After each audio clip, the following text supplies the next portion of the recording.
Assalamualaikum warahmatullahi wabarakatuh. Perkenalkan, saya Hani Iza Hafidah, mahasiswa KKN PPM UGM periode 2 tahun 2021. Saya akan memaparkan cara membangun bisnis melalui e-commerce. Mari kita simak ya Bapak, Ibu, dan teman-teman sekalian.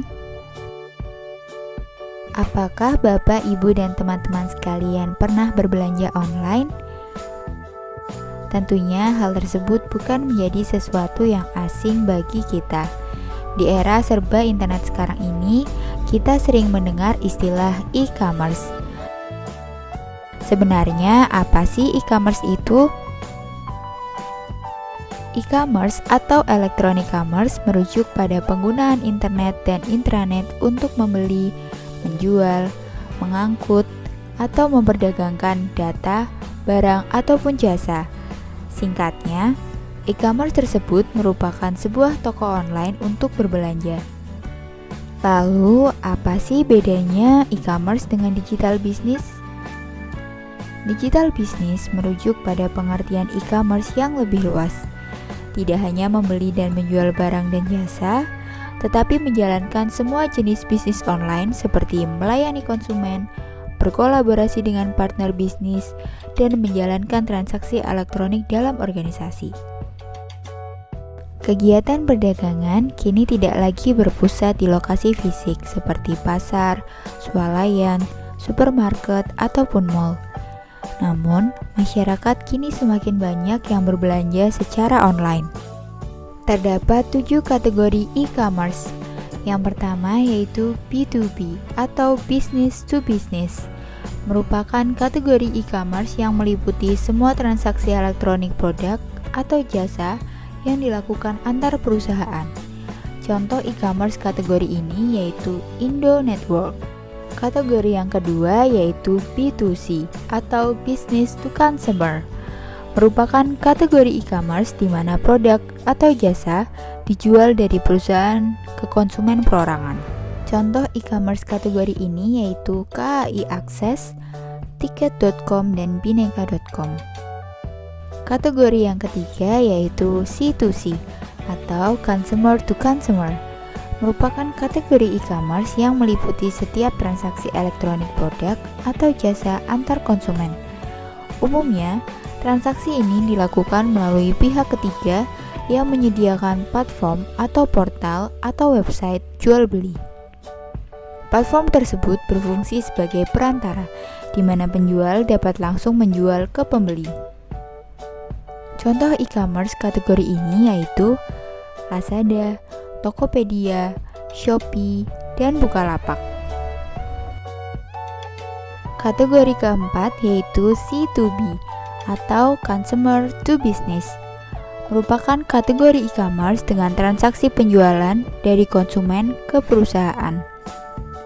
Pada kategori ini, konsumen akan menawarkan produk atau jasa kepada perusahaan.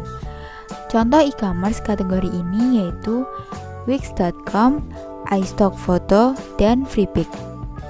Kategori kelima yaitu B2G atau Business to Government atau biasa disebut dengan Business to Administration atau B2A.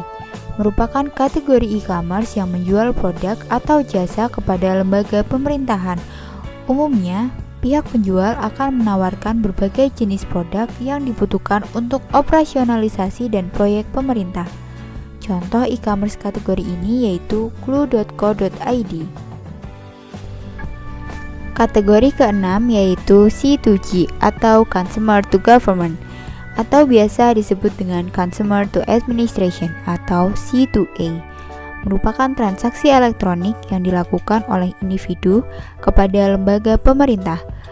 Contoh e-commerce kategori ini yaitu BPJS Ketenagakerjaan, e-filing, dan BPJS Kesehatan. Jenis bisnis B2G dan C2G memiliki tujuan yang sama, yaitu meningkatkan efisiensi dan kemudahan penggunaan layanan pemerintahan yang diberikan untuk masyarakat oleh pemerintah dengan dukungan teknologi informasi dan komunikasi. Kategori yang ketujuh yaitu O2O atau Online to Offline, merupakan kategori e-commerce yang menarik pelanggan dari saluran online ke bentuk fisik.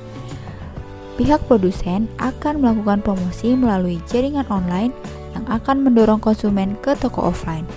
Selain itu, jenis O2O juga berhubungan dengan aktivitas pemesanan secara online dan melakukan pengambilan barang secara offline. Contoh e-commerce kategori ini yaitu Grab, Gojek, dan mataharimall.com. Keuntungan e-commerce yang pertama, yaitu e-commerce memiliki potensi pasar yang cukup besar, sehingga berpeluang tinggi untuk dapat sukses berbisnis melalui e-commerce. Yang kedua, yaitu tidak terdapat batasan geografis. Berjualan secara online melalui e-commerce dapat memudahkan untuk menjangkau siapa saja di seluruh Indonesia. Hal tersebut tidak berlaku bagi toko offline atau toko fisik yang terbatas pada wilayah tertentu. Keuntungan yang ketiga yaitu biaya lebih terjangkau. Dengan berjualan melalui e-commerce, biaya operasional relatif lebih murah. Hal tersebut dikarenakan membangun bisnis e-commerce tidak memerlukan toko fisik sehingga tidak diperlukan biaya untuk membangun atau menyewa toko. Keuntungan e-commerce yang keempat yaitu memudahkan pencarian pelanggan. Pelanggan hanya perlu mencari nama produk di kolom pencarian dan langsung muncul hasil mengenai barang ataupun jasa yang dicari. Hal tersebut berbeda dengan toko fisik di mana konsumen harus berkeliling toko terlebih dahulu atau harus mendatangi beberapa toko untuk mencari produk yang dibutuhkan. Selanjutnya, mungkin Bapak, Ibu, dan teman-teman sekalian banyak yang bertanya-tanya, apakah perlu modal besar ketika membangun e-commerce? Dari segi permodalan, jika seorang penjual ingin membangun platform e-commerce, memang membutuhkan modal yang sangat besar. Hal tersebut dikarenakan harus berinvestasi pada waktu dan uang, serta harus memiliki kemampuan di bidang IT dan programming. Namun, di Indonesia ini, sebagai pemain e-commerce tidak harus membangun platform atau memiliki technical capability. Hal tersebut dikarenakan penjual dapat memanfaatkan platform e-commerce yang sudah ada dari berbagai jenis kategori yang ada. Hal tersebut sesuai untuk pebisnis pemula. Dengan memanfaatkan platform e-commerce yang sudah ada, semua teknologi terkait dengan pembayaran, pengiriman, dan reporting atau pelaporan sudah tersedia semuanya, sehingga tidak harus membangun dari awal. Nah, sudah siap untuk membangun bisnis melalui e-commerce? Berikut ini langkah yang bisa diikuti. Langkah yang pertama yaitu melakukan survei produk. Survei produk penting untuk dilakukan agar memudahkan dalam memilih tipe atau jenis produk yang sesuai dengan peluang pasar dan jumlah modal yang dimiliki. Yang kedua, yaitu menentukan produk yang akan dijual. Langkah ini merupakan langkah untuk menentukan di mana dan bagaimana cara mendapatkan produk yang akan dijual. Apakah akan membuatnya sendiri, atau mengambil dari pemasok lain, atau menjual sebagai reseller. Langkah yang ketiga yaitu melakukan pengujian kelayakan produk. Pengujian kelayakan perlu untuk dilakukan meski hanya skala kecil. Pengujian ini bisa dilakukan dengan bertanya pada keluarga, teman, atau melakukan survei dengan memberi contoh produk. Langkah yang keempat yaitu melakukan riset dan perencanaan bisnis atau business plan. Setelah menentukan produk, menilai potensi jualnya, dan menemukan pemasok untuk produk, Bapak, Ibu, dan teman-teman sekalian siap untuk membuat rencana bisnis. Rencana bisnis akan menjadi sebuah petunjuk yang membantu jalannya operasional bisnis. Berbagai alat dapat membantu dalam menyusun perencanaan bisnis, misalnya menggunakan bisnis model kanvas, seperti berikut ini. Langkah yang kelima yaitu menentukan metode pembayaran. Pilih metode pembayaran yang memudahkan Anda dan konsumen dalam melakukan transaksi. Apabila Anda berjualan melalui e-commerce, fasilitas pembayaran biasanya telah tersedia. Namun, jika Anda berjualan melalui media sosial, opsi transfer bank atau menggunakan e-wallet seperti OVO, GoPay, Dana, dan Link Aja dapat menjadi pilihan. Langkah yang keenam yaitu memilih e-commerce untuk berjualan. Berbagai e-commerce terkemuka di Indonesia dapat dipilih untuk lebih memaksimalkan potensi pasar. Selain itu, Anda juga bisa membuka toko di semua e-commerce sesuai dengan preferensi Anda. Nah, apa saja sih yang harus diperhatikan ketika memilih pemain e-commerce yang sudah ada? Hal yang perlu diperhatikan yang pertama yaitu perlu melakukan riset di e-commerce yang sudah ada. Hal ini dilakukan untuk mengetahui hal-hal seperti fokus rata-rata dari e-commerce yang sudah ada dan populer di kalangan mana saja. Misalnya, ada beberapa e-commerce yang khusus untuk makanan. Yang kedua yaitu untuk industri kecil, dalam memilih e-commerce yang sesuai dapat mencoba ke semua e-commerce. Kemudian, lihat mana yang lebih populer, mana e-commerce yang mau lebih membantu terkait dengan promosi, diskon, dan program-program lainnya. Di Indonesia, banyak penjual yang mencoba cara ini dengan menjualkan produknya di berbagai e-commerce. Kemudian, setelah mengetahui mana e-commerce yang lebih sesuai untuk produknya, baru berfokus kepada e-commerce tersebut. Setelah mengetahui hal-hal yang harus diperhatikan ketika memilih e-commerce, kita juga perlu mengetahui hal-hal yang perlu diperhatikan ketika membangun bisnis melalui e-commerce.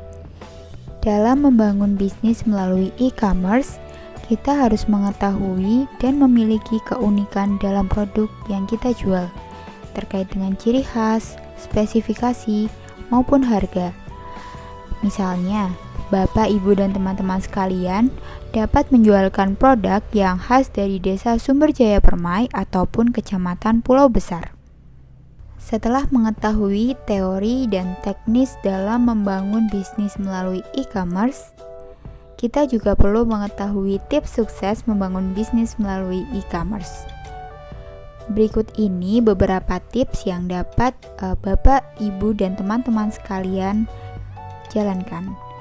Yang pertama, sebagai penjual, kita harus jujur terkait dengan informasi produk maupun harga, sehingga dapat tercipta hubungan keterkaitan antara penjual dan pembeli yang baik. Yang kedua, yaitu harus rajin dan konsisten dalam menjalankan bisnis melalui e-commerce. Dan yang ketiga, yaitu pantang menyerah. Dalam menjalankan bisnis melalui e-commerce tentunya akan sangat banyak tantangan dan rintangan yang menghadang, sehingga kita perlu memiliki sifat pantang menyerah agar dapat membangun bisnis e-commerce dengan baik dan dapat bertahan menghadapi rintangan dan tantangan yang ada. Tunggu apa lagi? Yuk, mari kita membangun bisnis melalui e-commerce. Sekian materi yang dapat saya sampaikan terkait dengan cara membangun bisnis melalui e-commerce. Semoga dapat bermanfaat bagi Bapak, Ibu, dan teman-teman sekalian. Mohon maaf apabila terdapat kesalahan kata dan penyampaian. Terima kasih. Wassalamualaikum warahmatullahi wabarakatuh.